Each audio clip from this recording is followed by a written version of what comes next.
Kawang baken buhay sipsime akim yanang anulang teman ayan jing nali ayang iyang wang tanga panong me châu lai yang lao chính yêu kela Hallelujah nang mati siwa hem long na Giêsu nang yami me teman kem kening nang wang kang lam như ta buin pha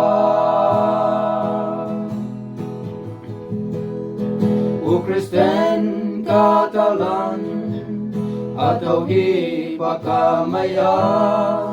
Cele buayan Allah meyong ha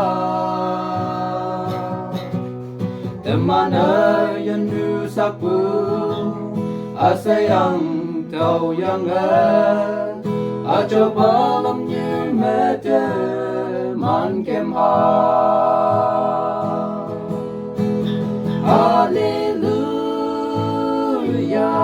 nang mati siwa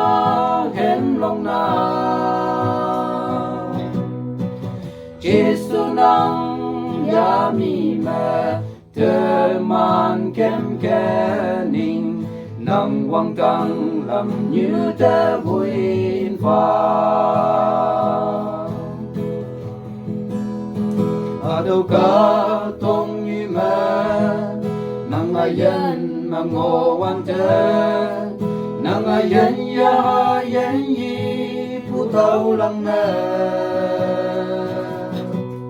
nang ya ha men yi sa bu yang chi su ma ngoya akim ye nang pu ayan wang kang ma Hallelujah nang mati siwa hem long na Giêsu nang